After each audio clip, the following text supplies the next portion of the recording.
So how did the Korean Hyundai become such an excellent car and earn so much success in the marketplace? Well, let's go back in time. In 1986, the first Hyundai Excel was sold in the United States. It was not entirely attractive, but it was inexpensive.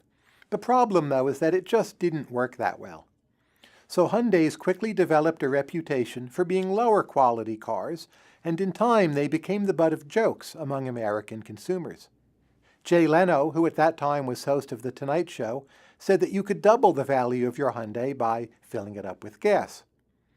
Hyundai wanted to flip this reputation and compete with the more successful companies, such as Honda and Toyota, and they managed.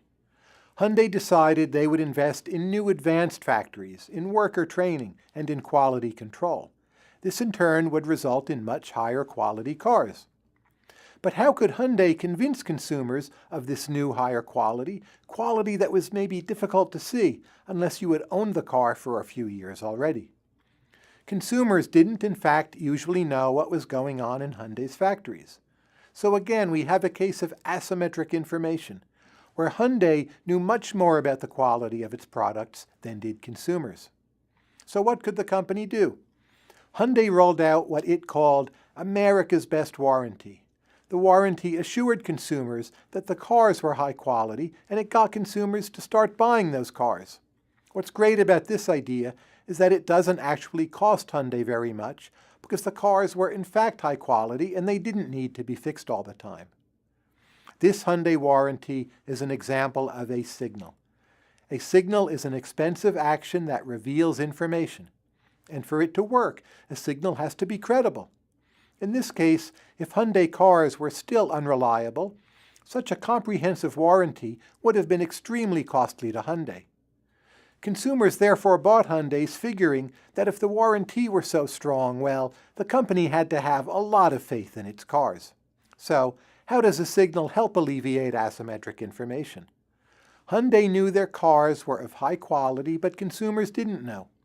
The warranty was a credible signal that conveyed information to the consumers, specifically information about the quality under the hood that consumers otherwise couldn't easily judge.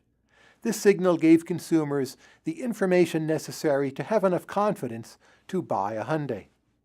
Indeed, this story had a happy ending. So where else might we see signaling? Well, let's consider a puzzle in higher education.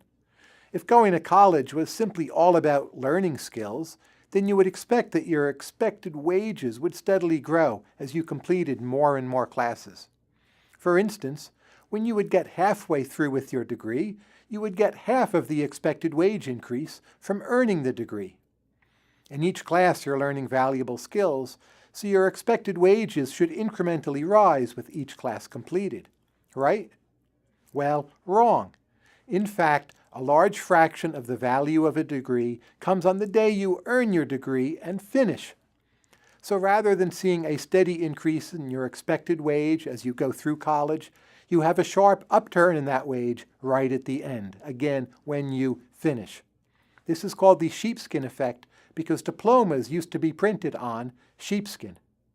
Additionally, we see people who receive a degree in, say, art history, and they take jobs that maybe have little or nothing to do with the history of art. Yet these people receive higher wages than those without a degree altogether. Why?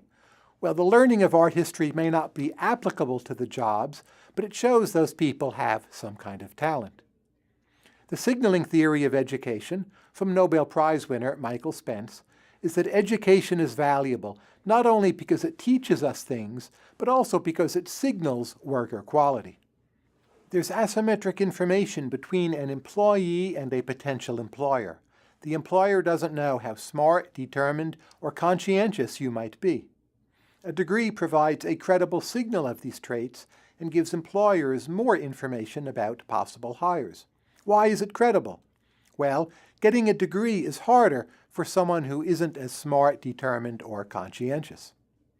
Here are some other signals to think about. Are diamond engagement rings just about giving your loved one something beautiful? Or is it also important that the ring costs a lot? What asymmetric information might this signal help reveal?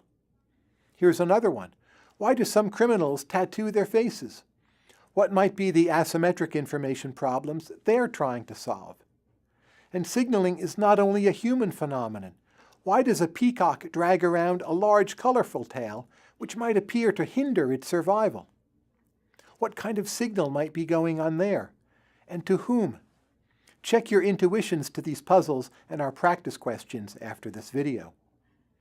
So, now that we've covered how signals can help overcome asymmetric information, you might wonder, are signals always a good thing? It might seem wasteful to spend 4 years at college or to spend 2 months' salary on a ring just to signal something. Students might prefer to learn more rather than spending so much time jumping through hoops. And it might be better to buy something more practical for a potential spouse than just a ring. While signals do create some inefficiency, they also generate benefits by creating more information. They help individuals in markets realize gains from trade by overcoming problems of asymmetric information. So if you've enjoyed this video, well, give us a signal and please let us know. Drop us a note or leave a suggestion for us. Your feedback will help determine how we produce future videos and materials. Thanks.